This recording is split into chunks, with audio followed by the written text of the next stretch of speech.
Sziasztok, én Tomi vagyok, ez pedig a Brinza Menza, a Plot Twist Studio YouTube csatornáján. Ma nem otthonról fogunk főzni, eljöttünk édesanyámhoz, aki megmutatja nekünk a családi csirketorta receptjét.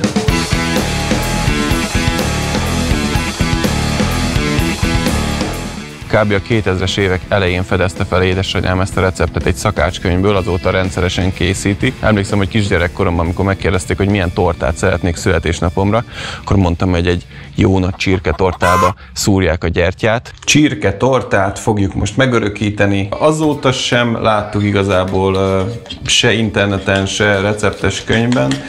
Szóval ez megmaradt ilyen családi hagyománynak. Az adag az 4 fő.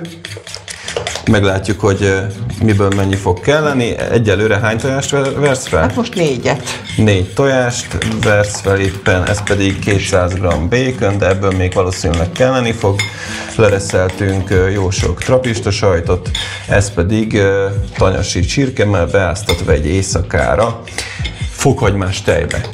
A tojásba lisztet szórtam, mint a párizsinek a panírja. Ebbe fogom beleforgatni a csirkemelleket. Raktam bele sót, még egy pici borsot is rakok. Megolajozzuk a tepsit. Egy picit. Tepsit vagy tepszit, ezt nem tudom, melyik az igaz. És akkor bevonjuk. Most ezt leöntöm a tejet, jó? Hát egy picit leöblítem, hogy ezeket a nagy darab fokhagymák se legyenek rajta. Minden oldalát sózzuk, borsozzuk.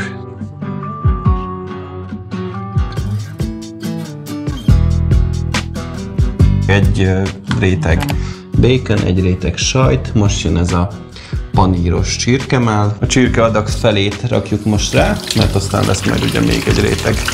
Tulajdonképpen olyan, mint hogyha most morzsa helyett sajtba mártanánk, azért kell. Igen, csak... Csak nem pancsolunk úgy, hogy ne rakadjon, hanem így inkább megszórjuk. Szuper.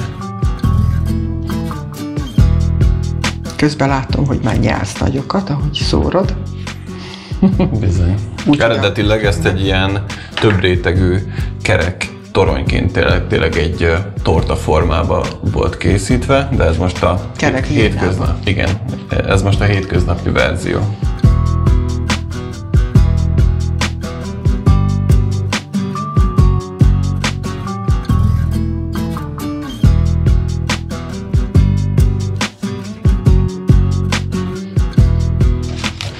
Nem túl diétás, pár, biztos, hogy sok benne a fehérje.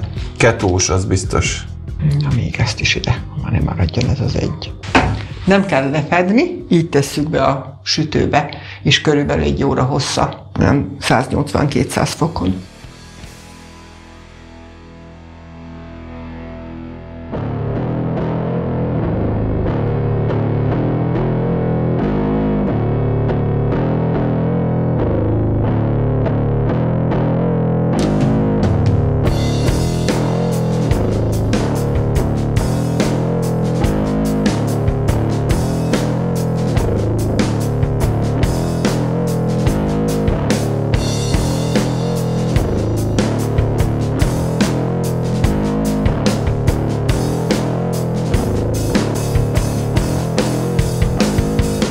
Nagyon, de nagyon finom, és számomra is csak most terült ki, hogy mennyire egyszerű amúgy. Köszönjük a figyelmet, ez volt a csirketorta, iratkozzatok fel, dobjatok egy lájkot, írjatok egy kommentet, és találkozunk legközelebb.